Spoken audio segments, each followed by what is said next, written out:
찬양 성부 성자 성령 성삼위일체께 영원 무궁하기까지 영광을 돌리세 영광을 돌리세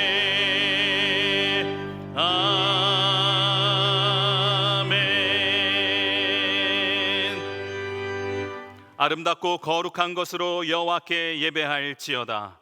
온 땅이여 그 앞에서 떨지어다.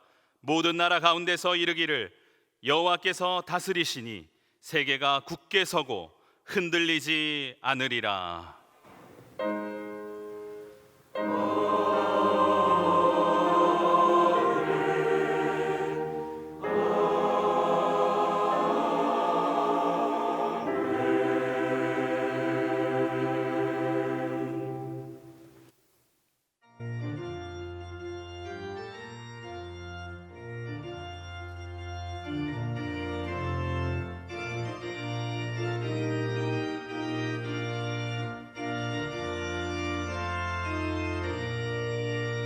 구세주를 아는 이들 찬송하고 찬송하세 맘과 뜻과 힘 다하여 경배드리세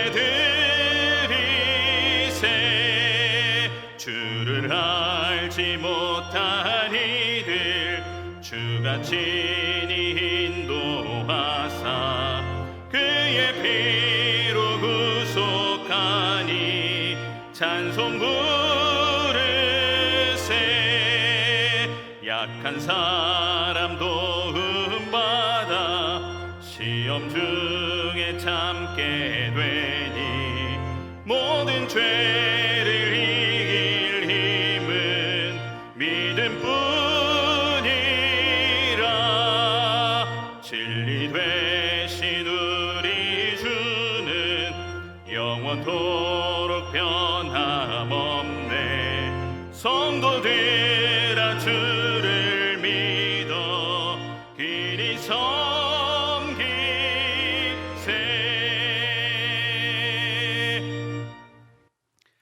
성도들의 찬미와 경배를 기쁘게 받으시는 하나님, 오늘도 세상에서 흩어져 살던 저희들을 이렇게 한자리에 불러주시고 거룩하신 하나님께 경배를 올리게 하시니 참으로 감사를 드립니다. 예배의 주인이 되시는 하나님, 우리의 마음을 활짝 열어주셔서 지존하신 주의 이름을 영원토록 찬송하게 하시며 전심으로 주의 사랑과 은혜에 감사하게 하옵소서. 오직 주님만을 의지하며 주님의 구원을 기뻐하는 성도들에게 오늘도 방패와 능력이 되어 주옵소서. 모든 영광을 하나님께 돌리오며 예수님의 이름으로 기원하옵나이다. 아멘.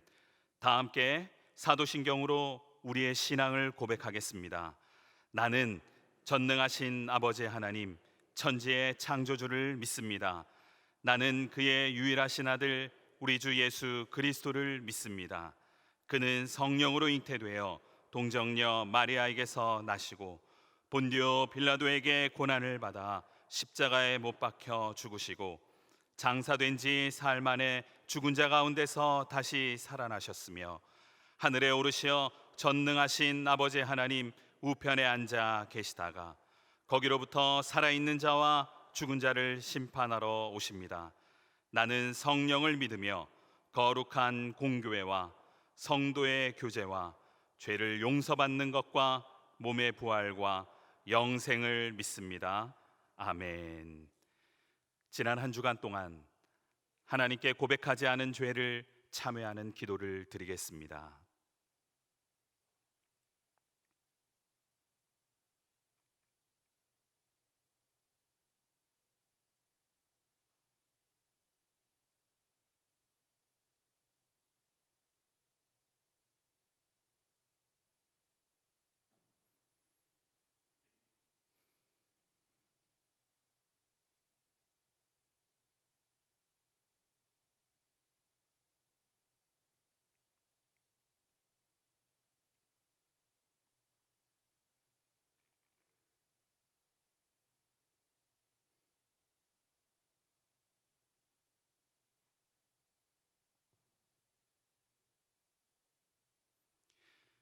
이 시간 하나님께서 시편 31편 1절에서 2절을 사죄하는 말씀으로 주십니다. 이 말씀으로 고백한 여러분의 죄가 용서받았음을 확신하시기 바랍니다. 허물의 사함을 받고 자신의 죄가 가려진 자는 복이 있도다. 마음에 간사함이 없고 여호와께 정죄를 당하지 아니하는 자는 복이 있도다. 아멘.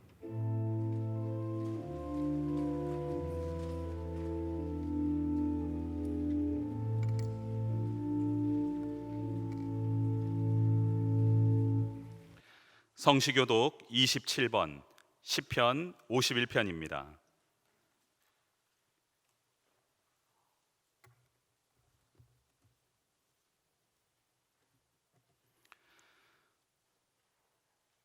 하나님이여 주의 인자를 따라 내게 은혜를 베푸시며 나의 죄악을 말갛게 씻으시며 나의 죄를 깨끗이 제하소서.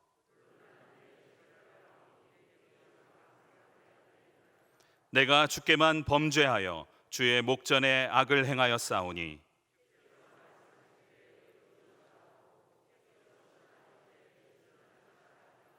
내가 죄악 중에서 출생하였으며 우슬초로 나를 정결하게 하소서. 내가 정하리이다. 하나님이여 내 속에 정한 마음을 창조하시고 아멘.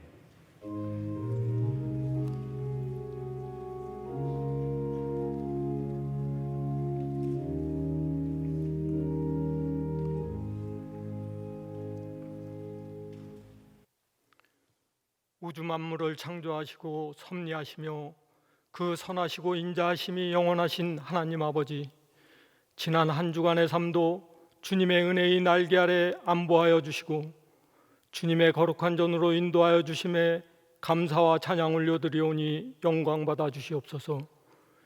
이 시간 머리 숙인 저희들 하나님을 만나는 기대와 큰 기쁨이 있게 하시고 갈급한 저희 심령에 이슬처럼 단비처럼 은혜의 성령을 내리시사 충만히 적셔 주시옵소서.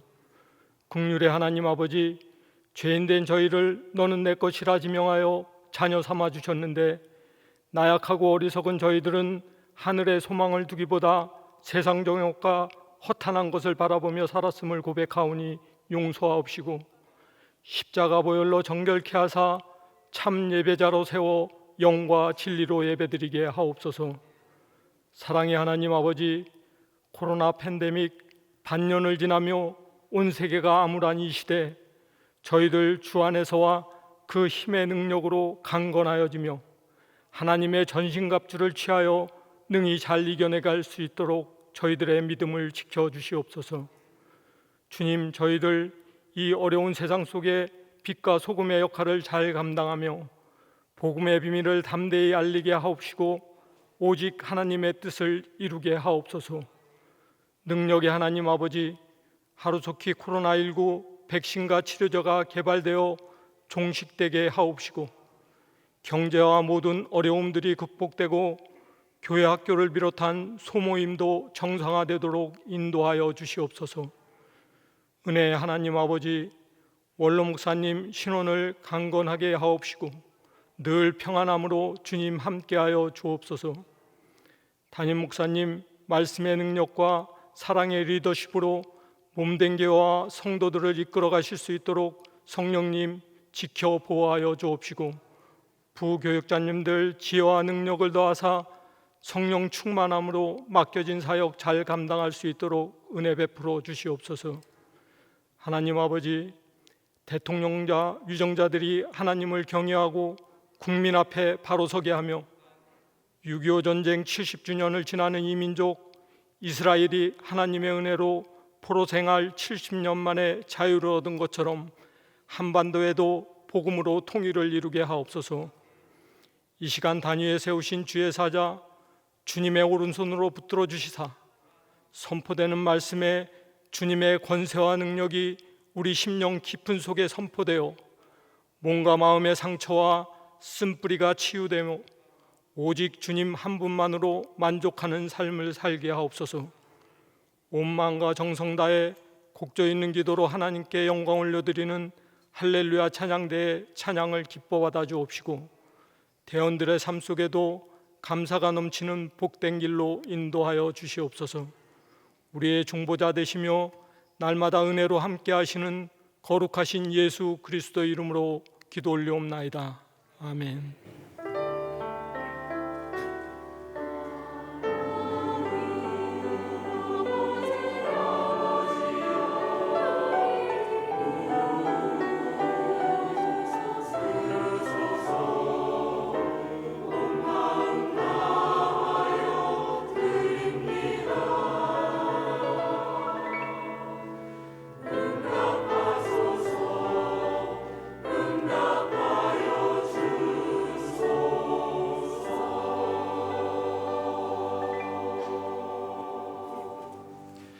이 시간 하나님께서 우리에게 주시는 말씀은 구약성경 사무엘상 18장 1절에서 4절까지의 말씀입니다.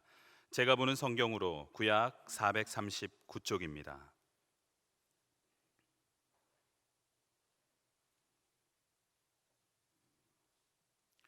하나님의 말씀을 봉독하겠습니다. 다윗이 사울에게 말하기를 마침에 요나단의 마음이 다윗의 마음과 하나가 되어 요나단이 그를 자기 생명같이 사랑하니라.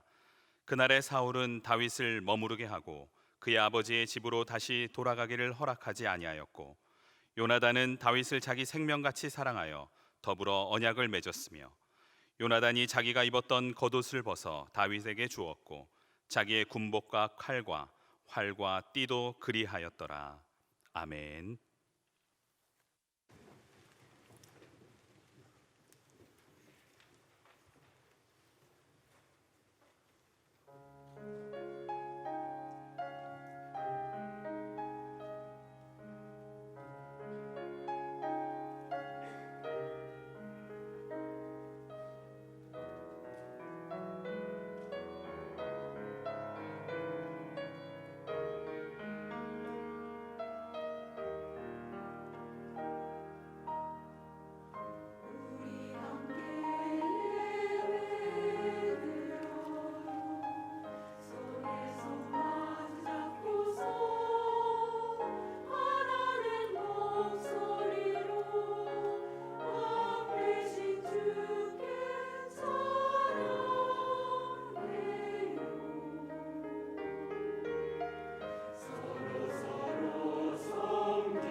플라톤이 소크라테스를 만나지 못했다면 어떻게 됐을까요?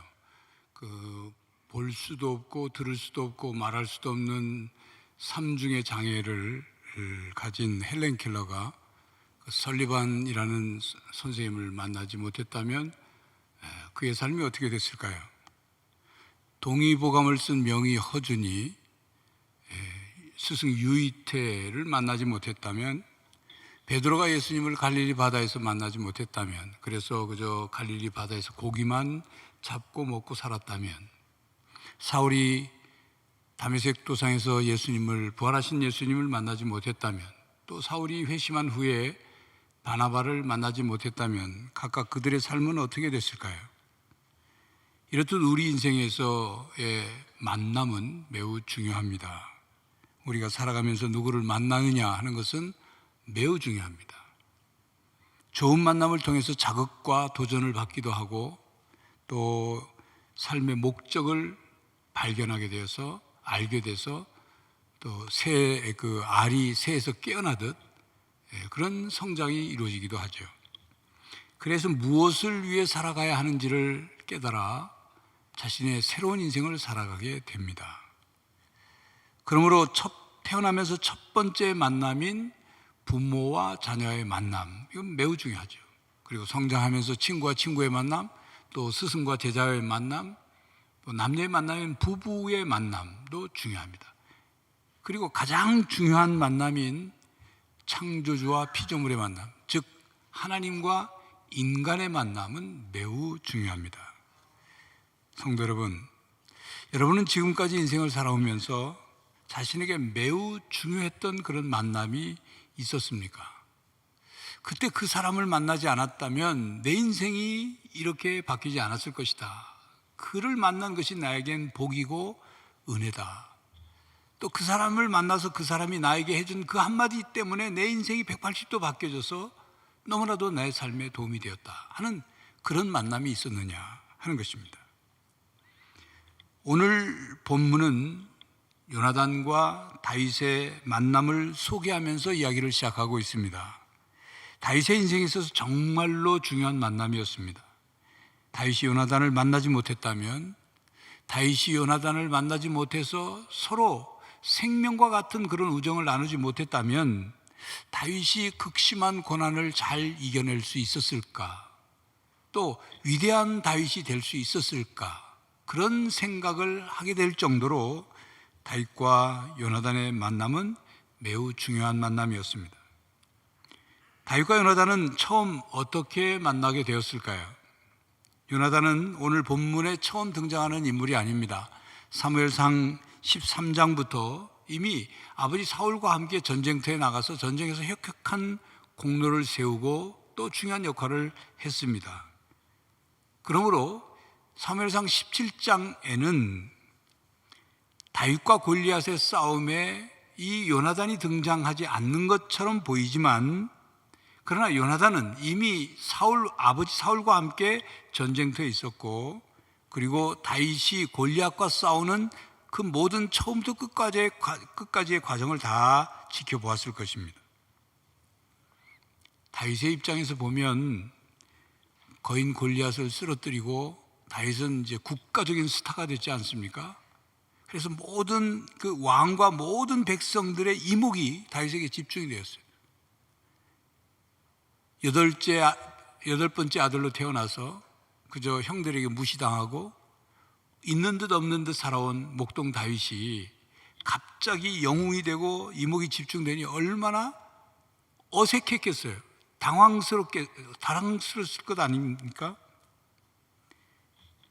그리고 이 왕의 신임을 받아 이제 군대장이 되게 됐는데, 그 모든 그 자신의 처지와 상황이 익숙치 않으니까 어떻게 처신해야 될지 아주 고민되지 않았겠습니까? 이제 그런 상황 속에서 왕의 아들이자 왕자인 요나단이 다윗에게 와서 관심을 갖고 말을 건네고 마음을 같이 하고 또 친구로서의 그 우정을, 사랑을 함께 나누게 되었으니 다윗에게 있어서 이 요나단과의 만남은 인생에서 매우 중요한 만남이었다는 것입니다.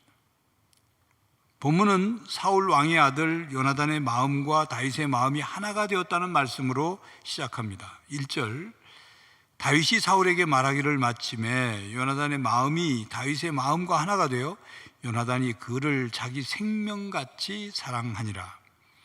요나단의 마음과 다윗의 마음이 하나가 되었다. 그렇죠. 하나가 되었다는 그 뜻은 그 사슬로 고리를 맺어서 끊어질 수 없도록 연결되었다. 튼튼한 끈으로 동여매었다는 그런 뜻입니다. 하나 되었다는 뜻이. 그러니까 다윗과 요나단이 서로 마음에 끌려 고리로 연결되듯이 끈으로 동에 묶듯이 마음이 하나가 되었다는 뜻입니다. 그렇다면 도대체 무엇이, 어떤 것이 이 두 사람의 마음을 하나 되게 했을까요? 요나단과 다윗은 각각 블레셋과의 전투에서 혁혁한 공로를 세웠습니다. 그들이 각각 전쟁을 승리하게 된 비결이 같습니다. 그것은 이스라엘이 하나님의 언약 백성임을 기억하고 하나님을 의지하였습니다. 요나단이 이제 블레셋을 습격하기 전에 무기 든 소년에게 이렇게 말했습니다. 사무엘상 14장 6절에 요나단이 자기 병기 든 소년에게 이르되 우리가 이 할례 받지 않은 자들에게로 건너가자. 여호와께서 우리를 위하여 일하실까 하노라. 여호와의 구원은 사람이 많고 적음에 달리지 아니하였느니라. 다윗은 골리앗과 싸우러 나가기 전에 사울 왕에게 이렇게 말했습니다. 살아계시는 하나님의 군대를 모욕한 이 할례 받지 않은 블레셋 사람이니까 여호와께서 나를 사자의 발톱과 곰의 발톱에서 건져내셨은즉 나를 이 블레셋 사람의 손에서도 건져내시리라. 사무엘상 17장 36절 37절입니다. 또 다윗은 골리앗과 맞서서 싸우기 직전에 골리앗에게 이렇게 말했죠. 사무엘상 17장 47절 또 여호와의 구원하심이 칼과 창에 있지 아니함을 이 무리로 알게 하리라. 전쟁은 여호와께 속한 것인즉 그가 너희를 우리 손에 넘기시리라. 그러니까 요나단은 다윗이 만군의 여호와의 이름을 믿고 나가서 골리앗과 싸우는 모습을 지켜본 거예요. 그리고 요나단의 마음이 다윗에 대해서 관심을 갖지 않을 수가 없던 거죠. 그래서 다윗을 사랑하게 된 것입니다. 그러니까 다윗과 요나단의 신앙은 같은 신앙이었습니다. 요즘 말로 하면 신앙의 코드가 맞았습니다. 다윗이나 요나단이나 인간의 능력이 아닌 하나님의 능력을 철저히 의지하는 믿음을 가지고 있었습니다. 그렇습니다. 다윗과 요나단은 서로의 마음이 맞았을 뿐만 아니라 하나님에 대한 신앙으로 마음이 통했습니다. 하나님에 대한 신앙에서부터 그들이 마음이 출발했습니다. 하나님에 대한 신앙이 중심이 되었기 때문에 마음과 마음이 하나가 될 수 있었습니다. 더 나아가 자기 생명처럼 서로를 사랑할 수 있었습니다. 그런데 다윗을 향한 요나단의 사랑을 동성애적 관점으로 이해하는 사람들이 있습니다. 1절에 자기 생명처럼 사랑했다 하는데 사랑하다로 번역된 히브리어 동사는 아하부인데 이 동사는 우정을 의미합니다. 16절에 이스라엘과 유다가 다윗을 사랑했다고 말할 때도 아하브라는 단어를 사용했는데 또 22절에 사울의 신하들이 다윗을 사랑한다고 했을 때도 또 이 아하브라는 단어가 사용됐습니다. 20절과 28절에 아하브라는 단어는 남녀 간의 사랑을 표현할 때도 사용됐습니다. 정리하면 아하브라는 동사는 문맥에 따라 우정으로도 번역되고 국민의 사랑 혹은 남녀의 사랑, 어떤 공동체가 누구를 사랑한다, 인정한다, 다양한 의미로 쓰여졌습니다. 그런데 이 동성애적인 해석을 동성애라고 해석하는 사람들은 그건 저자가 괜히 좀 남들이 동성애에 대해서 좀 안 좋게 보니까 단어를 그렇게 쓴 거다 이렇게 해석을 하죠. 요나단이 다윗을 사랑하는 것을 동성애적으로 해석하는 것은 너무나 터무니없는 해석이에요.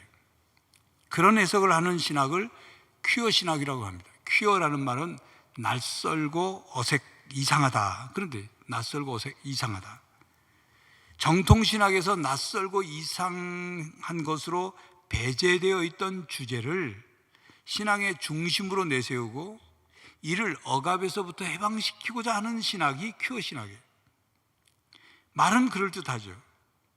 이렇게 퀴어 신학은 동성애가 죄악이 아님을 증명하기 위해서 성경 인물에 대해서 왜곡을 하고 음란한 성경 해석을 합니다.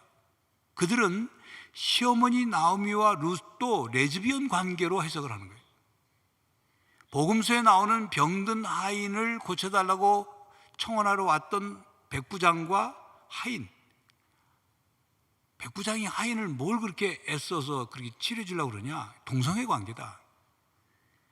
예수님과 나사로, 예수님과 요한까지도 동성애 관계였을 개연성이 있어 보인다고 그들은 주장해요. 먼 눈엔 뭐밖에 안 보이는 거예요. 동성애 눈으로 보니까 온 세상이 다 동성애.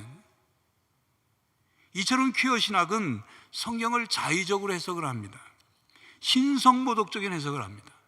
기독교 전통을 부정합니다. 가정을 해체시킵니다. 퀴어 신학은 이단이고 이단보다도 더 위험한 신학입니다. 뿐만 아니라 동성애 문제는 요즘 우리나라 정부와 국회가 포괄적 차별금지법을 제정하려는 것과 연관이 되어 있습니다. 포괄적 차별금지법 제정은 평등 구현의 명분과는 달리 오히려 심각한 불평등과 역차별을 가져올 가능성이 매우 농후합니다. 동성애자 등 성적 소수자의 법적 지위를 강화하기 위한 그런 것으로 보입니다. 따라서 동성애를 조장하고 동성 결혼으로 가는 길을 열어주면서 그렇게 되면 가정 해체가 이루어질 것이고 폭발적인 사회적 갈등을 초래할 것입니다. 나아가 차별 금지의 이름으로 표현의 자유를 비롯한 양심, 신앙, 학문의 자유를 크게 제약할 것이 분명합니다. 만약 제가 동성애는 죄이고 에이즈 전파의 주범이 동성애자라고 설교를 하면 저는 법의 저촉이 되어 형벌을 받게 됩니다. 이런 법이 되는 거예요. 차별금지 사유로 인권위원회가 옹호하려는 성적 지향과 성별 정체성은 성별의 차별 혹은 장애로 인한 차별, 사회적 신분으로 인한 차별을 받지 않도록 하는 같은 급에 놓을 수가 없는 거예요.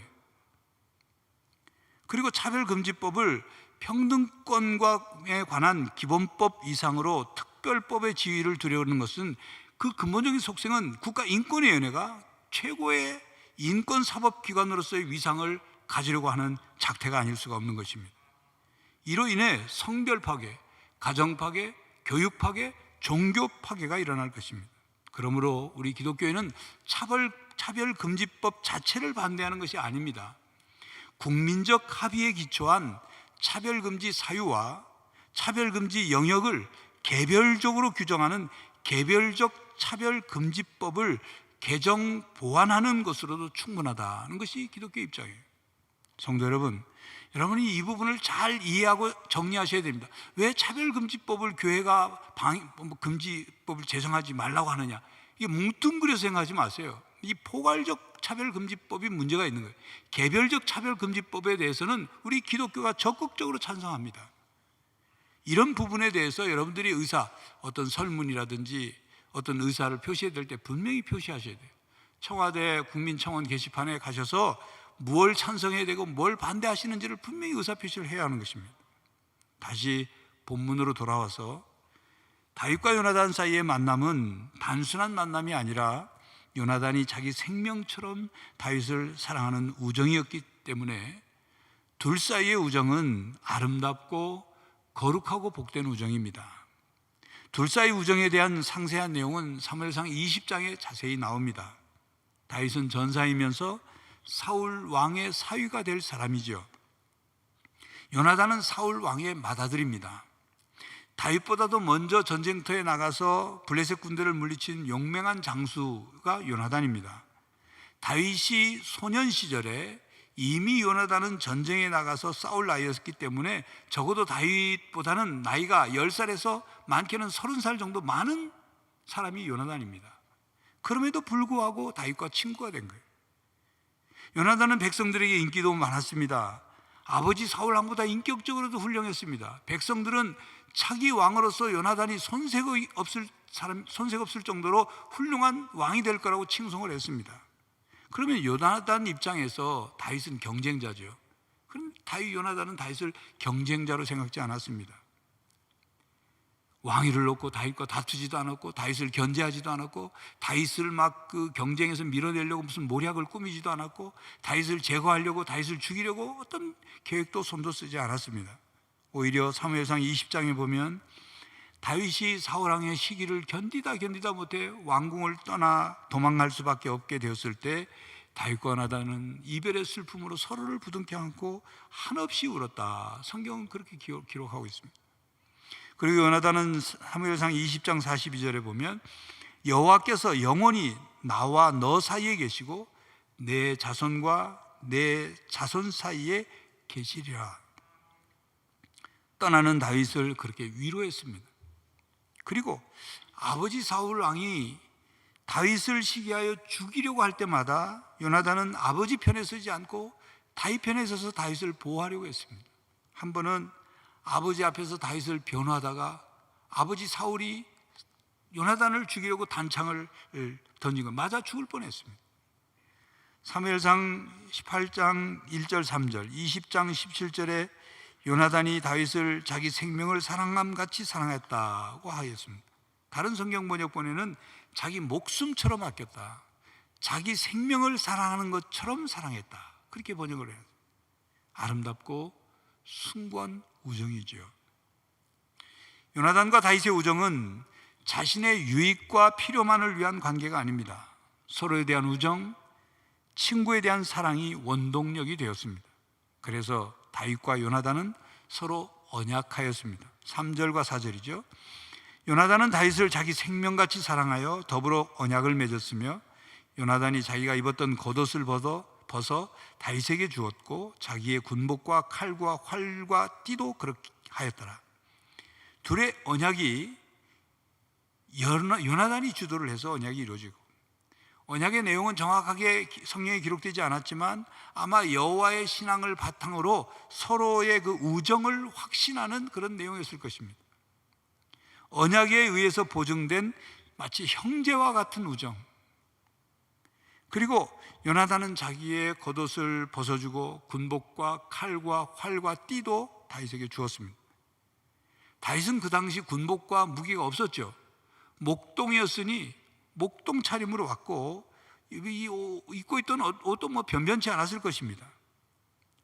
요나단이 왕자의 겉옷과 무기를 다윗에게 준 것은 그냥 자기가 쓰던 물건을 줬다, 그런 단순한 의미가 아니에요.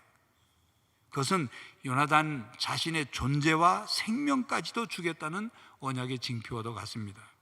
다윗을 신임해서 많은 사람들 앞에 다윗의 그 영웅적인 다윗의 위치를 확고히 해주는 그런 것이었습니다.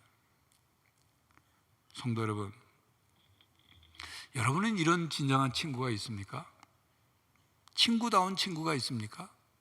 어떤 친구가 진정한 친구일까요? 사람마다 그 대답이 다를 수 있습니다. 오늘날 사람들 사이에 친구는 그저 어려울 때만 찾아가서 도움을 받는 그런 속된 친구 관계로 전락해버리지는 않았을까요? 자신의 유익과 필요를 위해서 친구 관계를 그냥 유지하는 그런 관계는 아닙니까? 영국에 있는 한 출판사가 상금을 걸고 친구라는 말에 공모를 한 적이 있습니다. 수많은 그 응모가 있었는데 거기서 선발된 내용들을 보면 친구란 기쁨은 곱해주고 고통은 나눠 갖는 사람, 언제나 정확한 시간을 가르쳐주고 멈추지 않는 그런 시계와 같은 존재가 친구다. 일등이 뭐냐면 친구란 온 세상 사람이 다 내 곁을 떠났을 때 나를 찾아오는 그 사람이다. 어려울 때 친구가 진정한 친구입니다. 여러분은 이런 진정한 친구가 있습니까? 다윗과 요나단은 좋을 때만 친구가 아니라 어려울 때, 힘들 때, 상황이 복잡할 때 친구 관계를 깨지 않았습니다. 버리지 않았어요. 역경 가운데서 오히려 더 연단된 우정을 가졌습니다. 영성신학자 유진 피터스는 다윗에게 이런 요나단의 우정이 있었기 때문에 다윗은 아마도 사울에 대한 충성심을 끝까지 버리지 않을 수 있었을 것이다, 그렇게 말해요. 요나단이 이런 우정이 있었기 때문에 다윗의 마음속에 요나단의 우정이 가득 차서 사울에 대한 복수심, 증오심이 가득 찰 수 있었던 다윗의 마음이 요나단의 그 사랑으로 가득 차 있었다, 그 말이죠. 그래서 사울을 죽이려고 복수의 칼날을 갈지 않게 됐을 수도 있다, 그런 뜻입니다. 요나단이 없었다면 후에 다윗이 10년 동안 사울에게 쫓겨다니며 광야에서 고생할 때 그것을 견딜 수 있는 힘이 없었을 겁니다. 요나단이 없었다면. 또 자신의 삶을 그렇게 고통 속에서 살다가 아유 뭐 왕이고 뭐고 그냥 나 그냥 목동할란다 하고 돌아갔을지도 모른다, 그런 뜻의 해석이에요. 우정이 다윗을 세워주었습니다. 다윗과 요나단은 마음과 마음이 하나가 되어 서로의 신앙을 세워주었습니다. 사무엘상 23장 15절 이하에 보면 사울 왕이 황무지에 있는 다윗을 찾아내어 죽이려고 또다시 혈안이 되었을 때 요나단이 몰래 다윗을 찾아가서 또 다윗이 하나님을 힘있게 의지하도록 신앙적인 힘을 북돋아 주었습니다. 격려했어요. 그러면서 17절에 이렇게 말했어요. 두려워하지 말아라. 내 아버지 사울의 손이 너한테 미치지 못할 것이고 너는 이스라엘 왕이 되고 나는 네 다음이 될 것을 내 아버지 사울도 잘 안다, 그런 말을 해줬어요. 그러면서 두 사람은 다시 하나님 앞에서 언약을 했습니다. 철이 철을 날카롭게 하는 것처럼 사람이 그 친구의 얼굴을 빛나게 하느니라는 잠언 27장 17절 말씀처럼 다윗과 요나단은 서로가 서로를 세워주고 서로를 빛나게 해주었습니다. 그렇습니다. 친구는 서로를 빛나게 해주고 서로를 훌륭하게 해주는 사람들이지 서로를 잘못되게 하고 파멸시키는 사람이 아닙니다. 철이 철을 날카롭게 하는 것 같이 친구는 친구를 더욱 세워줍니다. 바르게 세워줍니다. 좋은 친구는 친구를 강하게 해줍니다. 친구의 가능성을 끄집어내어 성장하게 해줍니다. 서로 상승작용이 일어나죠. 성도 여러분, 여러분의 신앙을 도와주고 여러분을 하나님 앞에 바르게 세워주는 그런 친구가 있습니까? 그런 친구가 있다면, 그런 신앙의 동지가 있다면 그 사람은 하나님께서 여러분에게 보내주신 은혜의 선물입니다. 반대로 여러분이 다른 신앙인에게 그런 친구가 되어주고 있습니까? 만약 그렇다면 여러분은 그 친구에게 하나님이 보내주신 은혜의 선물입니다. 오늘 다윗과 요나단의 이야기를 들으면서 다윗과 요나단을 부러워할 수 있습니다. 그러나 부러워하는 것만으로는 좋은 친구를 얻을 수 없습니다. 무엇보다도 내가 먼저 요나단과 같이 좋은 친구가 되어주려는 노력이 있을 때 서로 좋은 친구가 되는 거예요. 마음이 하나가 되려고 하는 노력이 있어야 좋은 친구가 되는 것입니다. 그러나 서로 만나서 밥이나 먹고 세속적인 이야기나 하고 취미생활이나 하는 그런 정도의 마음이 하나 되는 친구, 그런 건 아닙니다. 신앙 안에서 진정한 친구, 진정한 신앙의 동지가 되고 서로 진실한 교제가 있는 친구가 되어야 하는 것입니다.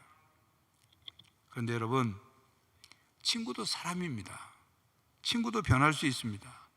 믿었던 친구가 나를 실망시킬 수도 있습니다. 친구라서 이제 그 친구가 내 말을 잘 들어주지도 않고 내 말을 이해하지 못할 그럴 수도 있어요. 친구가 겪어보지 못한 그 문제이기 때문에 나한테 어떤 조언도 못 들 수 있는 한계가 있을 때가 있습니다. 친구도 어쩔 수 없는 형편에 처해서 나에게 도움을 줄 수 없는 그런 형편이 될 수도 있다, 그 말이에요. 그때 우리는 어떻게 해야 될까요? 친구가 나를 외면하고 친구가 나를 배신했을 때 나는 어떻게 해야 될까요? 성도 여러분, 하나님께서 이미 우리들에게 은혜의 선물을 주셨습니다. 친구이신 예수님을 우리에게 보내주셨습니다. 예수님께서 우리와 같은 죄인들을 친구로 삼아 주셨습니다. 이제부터는 너희를 종이라 하지 아니하리니 종은 주인이 하는 것을 알지 못함이라. 너희를 친구라 하였노니 내가 내 아버지께 들은 것을 다 너희에게 알게 하였습니다. 요한복음 15장 15절 말씀입니다. 주님께서 우리들의 친구가 되어 주셨습니다. 요나단이 다윗보다 나이도 많고 신분도 차이가 있지만 친구가 되어준 것처럼 예수님께서는 하나님이시고 우리는 비천하고 부족한 존재인데도 불구하고 주님이 우리의 친구가 되어주셨어요. 감사한 일이죠. 은혜일 수밖에 없는 것입니다. 그러므로 우리는 예수님을 친구로 모셔야 합니다. 찬송가 539장 3절 찬송 가사가 그렇지 않습니까? 주 예수를 친구로 삼아 늘 내 옆에 모시어라. 그렇게 늘 주님을 옆에 모시면 어떤 상황이 변할 때도 주님은 계속 친구신 거예요. 찬송 394장 1절이죠. 이 세상의 친구들 나를 버려도 나를 사랑하느니 예수뿐일세. 예수 내 친구 날 버리지 않네. 온 천지는 변해도 날 버리지 않네.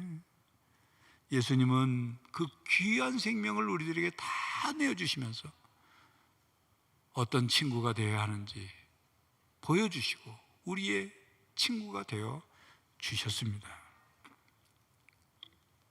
성도 여러분, 여러분의 친구에게 실망하십니까?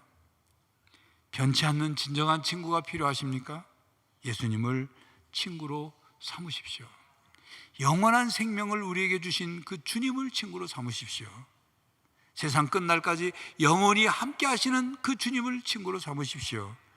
나보다 나를 더 잘 아시고 내가 무엇이 필요한지를 정확히 알고 계시고 내가 지금 왜 힘들어하는지, 왜 슬퍼하는지, 왜 괴로워하는지를 아시고 도울 수 있는, 위로해 주시는 그분을 친구로 삼으십시오.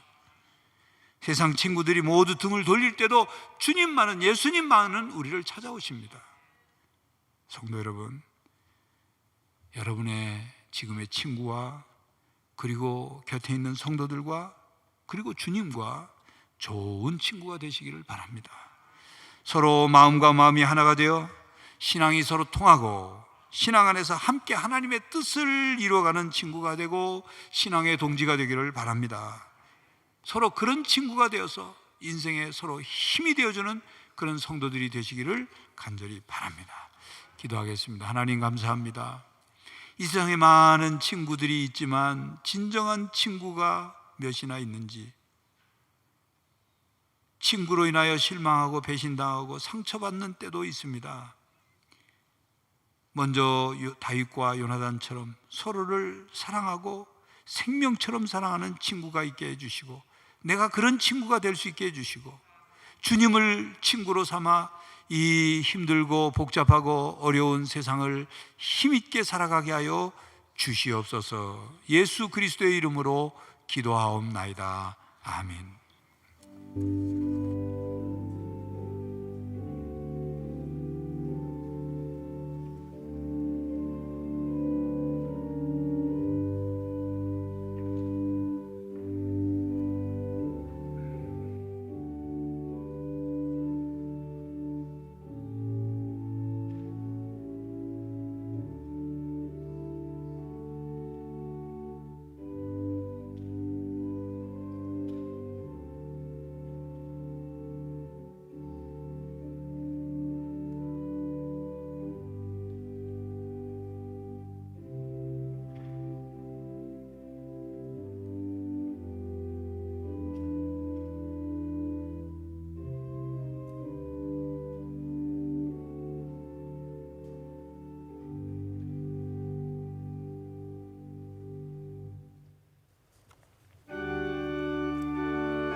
소망을 늘 주시리.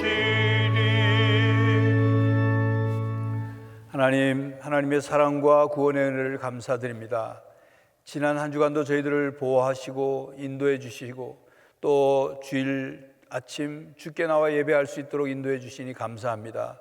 이 시간 주께 감사한 마음을 담아 주께 예물을 올려드립니다. 모든 물질이 하나님의 것이며 하나님이 저희들에게 허락해 주셨기에 허락해 주신 물질 가운데 일부를 구분하여 주일 헌금으로, 11조 헌금으로, 감사 헌금으로, 세계 선교 헌금, 북한 선교 헌금, 구제 헌금, 장학 헌금, 1,000번째 헌금 성미를 하나님께 올려드립니다. 하나님 감사함으로 드리고 또 이 예물이 하나님 나라를 위해 쓰여지기를 위해 드렸사오니 이 예물이 바르게 쓰여지게 하시고 하나님의 뜻을 이루게 하여 주시옵소서. 감사함으로 드린 그 마음과 믿음을 아시오니 하나님이 약속하신 대로 하늘의 신령한 복과 땅에 기름진 복을 부어 주시옵시고 성도들의 삶을 복되게 하여 주시옵소서. 성도들의 손길이 닿는 곳마다 100배, 60배, 30배의 결실을 거두게 하여 주시옵소서. 성도들의 가정마다 평안하게 하시고 건강하게 하시고 또한 생업과 직장의 복의 통로가 되게 하여 주시며 성도들의 자녀들이 하나님 이 땅을 새롭게 변화시킬 수 있는 사람들로 성장하며 살아갈 수 있도록 저들의 신앙과 학업과 취업과 결혼과 진로를 책임져 주시옵소서. 하나님 해외에 있거나 타지에 있는 천한정한 가족들을 눈동자같이 지켜주시고 군 복무 중에 있는 장병들을 보호하여 주시옵시며 고난 가운데서 기도하며 부르짖는 성도의 기도에 응답하여 주시옵소서. 육신의 질병과 마음의 병으로 지쳐있고 고통 가운데 있고 수술 후 회복 중에 있는 이들, 오랜 지병으로 고생하고 있는 분들 하나님의 치유의 손길을 펴 안수하시고 치료하여 주시옵소서. 하나님 세계가 코로나19 바이러스로 인하여 고통 가운데 신음 가운데 있사오니 속히 통제하여 주시고 바이러스가 사라지게 하시고 치료제와 백신이 개발되게 하시고 집단 감염이 차단되게 하여 주시옵소서. 하나님 곳곳에 세계 곳곳에 파송되어 있는 선교사들을 보호해 주시고 저희 교회가 후원하는 페루, 몽골, 러시아, 온두라스, 베트남, 미얀마, 캄보디아 선교사와 가정도 지켜주시며 그 사역 가운데도 성령 하나님 역사하여 주시옵소서. 하나님 대한민국의 현안의 모든 문제들을 주님 저희들 걱정스럽게 기도하고 있습니다. 지도자들을 바르게 세워주시고 이 나라가 성경적 가치와 하나님 나라의 가치 위에 세워지게 하여 주셔서 잘못된 이데올로기와 가치관이 세상을 뒤엎는 일이 생기지 않도록 하나님 이 땅을 지켜 주시옵소서. 저희 교회가 세상의 희망이 되길 원하오니 받은 사명을 온전히 감당케 하여 주시옵소서. 오늘도 이제 특별히 교회 학교가 예배를 지난주부터 시작했사오니 하나님 그곳에 다음 세대가 바른 교육을 받고 신앙으로 훈련될 수 있도록 은혜를 베풀어 주시옵시며 이제 또 새로운 주간을 저희들이 살아갈 때 하나님이 우리와 함께 하심으로 더위 가운데서도 시원한 일들과 그리고 감사한 일들이 있게 하여 주시옵소서. 예수 그리스도의 이름으로 기도하옵나이다. 아멘.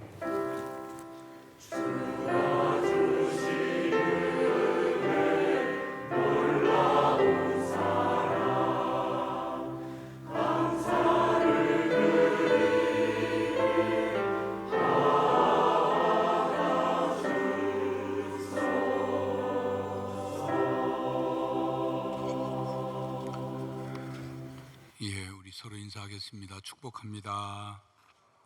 축복합니다. 축복합니다. 2부 예배에 저희 교회 등록 신청하신 분들이 계십니다. 제가 이름을 부르면 잠시 자리에서 일어났다 앉아주시기 바랍니다. 8교구에 홍성래 세가족님, 사회 5 남성교회시고 부인 되시는 김은진 세가족님, 사회 8 여전 되시고 홍지민 딸 고등부에 또 홍지섭 아들 중등부에 함께 나왔습니다. 그리고 스스로 나오셨습니다.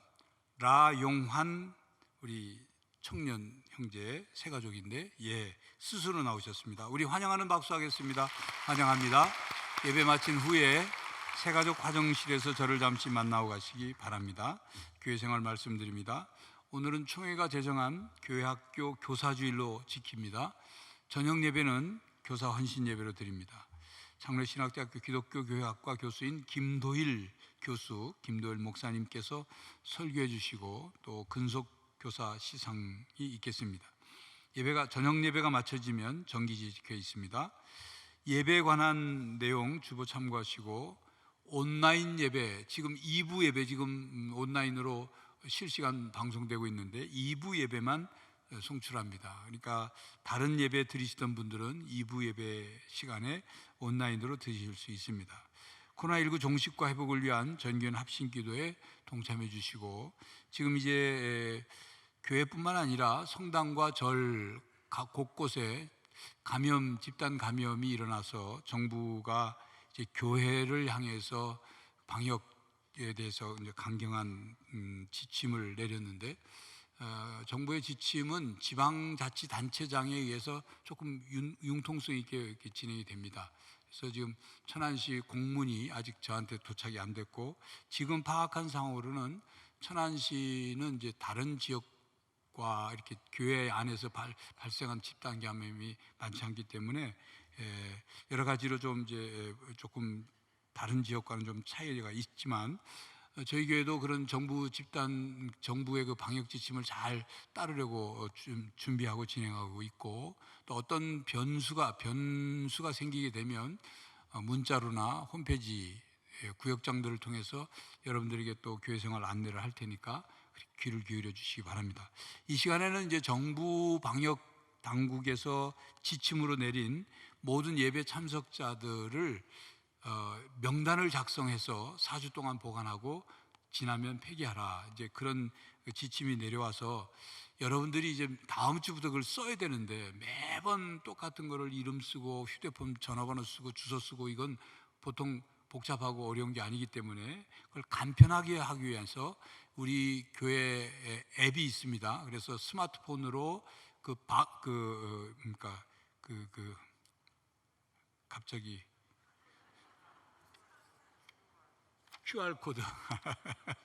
QR코드를 이제 부여받도록, 교인별로 각각 다른 그 QR코드 안에 각각 고유번호가 들어가니까 그 QR코드를 받는 방법을 영상으로 좀 보시도록 하겠습니다.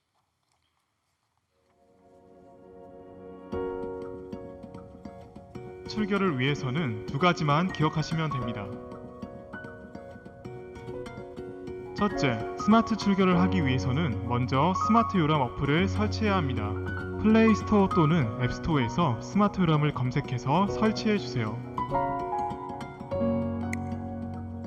앱을 실행시킨 후 교회명과 담임 목사님 이름을 입력하여 교회를 선택합니다.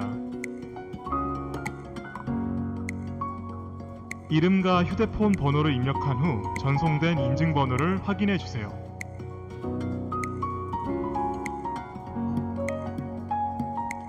여기까지 하시면 준비가 완료되었습니다. 예배 출입 전에 스마트 요람 어플을 실행하여 교인증 화면을 준비해 주세요. 바코드 스캐너에 교인증을 스캔해 주세요.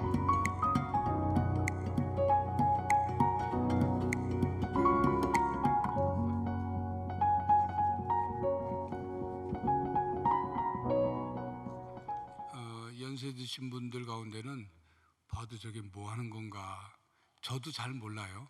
그래서 나가시면 안내대회에 이렇게 그 장면들을 인쇄물로 준비되어 있으니까 한 분씩 가져가셔서 이거 따라서 하시면 되고, 그것도 복잡해서 난 못하겠습니다 하는 분들은 교인증 발급 신청서를 작성해서 내시면 QR 코드를 이제 출력을 해서 받아가시면 그거를 성령 갈피에다가 껴 있다가 들어오실 때 그거를 이렇게 딱 찍으시면 됩니다. 더 안 써도 됩니다. 근데 그것도 못하겠다 하는 분들은 매주 쓰셔야 됩니다.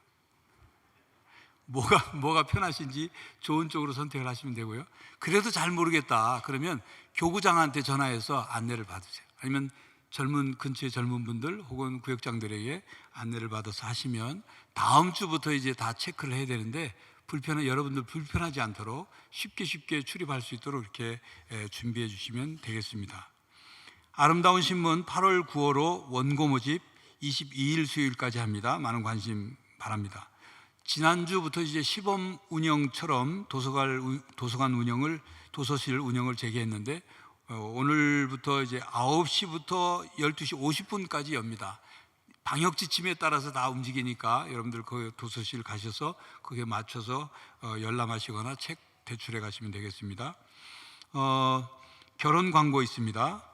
1교구 22구역 안용태 집사, 이영실 집사 장남 안희수군과 김종진 성도 김미애 권사 장녀 김수경 양의 결혼식이 18일 토요일 오전 11시에 안양 발리드메에서 있겠습니다. 축하해 주시기 바라고요. 아마 들어오시다가 좌측편 본당 앞에 무 싸는 거 보셨을 거예요. 이 코로나19 때문에 이 여러 가지 납품해야 되고 하는 그런 우리 시골교회 교인들이 어려움을 겪고 있어서 우리 협의회에서 가장 그 원가대로 가져와서 이제 보급을 하니까 여러분들 그저 무 김치 담을 생각이 없었던 분도 시골 교회 돕는다 생각하시고 아주 저렴하게 좋은 거 갖다 놓으셨으니까 여러분 그렇게 선용해 주시면 감사하겠습니다. 지난주 나눠드린 금주의 말씀 우리 함께 외워보도록 하겠습니다. 전쟁은 여호와께 속한 것인즉 그가 너희를 우리 손에 넘기시리라. 사무엘상 17장 47절 상반절 말씀. 감사합니다.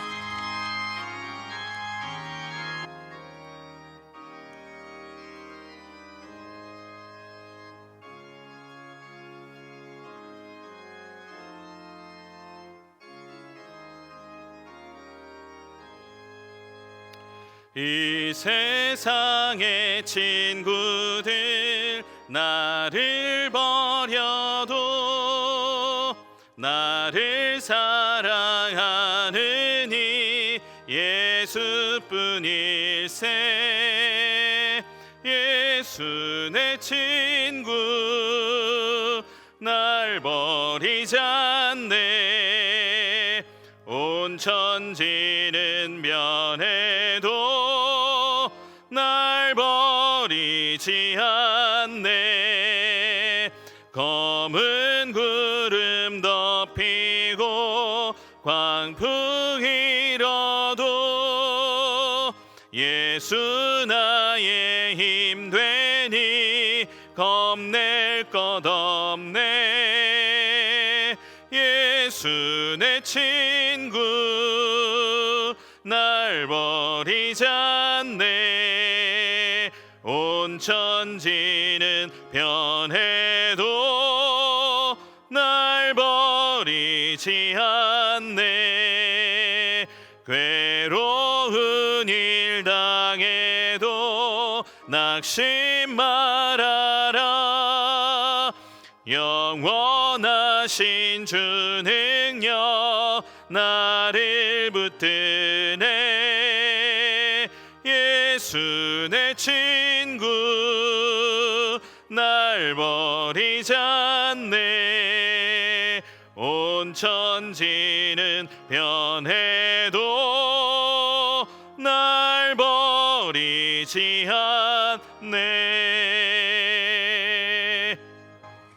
성도 여러분, 여러분의 마음과 하나가 되어 서로 세워주고 함께하는 친구가 있습니까?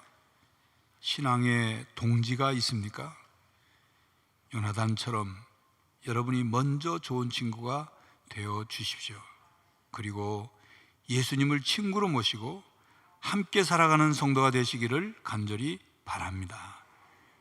지금은 우리 주 예수 그리스도의 은혜와 하나님 아버지의 사랑과 성령 하나님의 교통하심이 서로 좋은 친구가 되어 마음이 하나 되고 신앙이 하나 되고 서로를 세워주고 예수님과 친구가 되어 함께 살아가기로 다짐하는 모든 성도들과 가정과 삶의 현장 위에 이제로부터 영원히 함께 하시기를 간절히 축원하옵나이다. 아멘.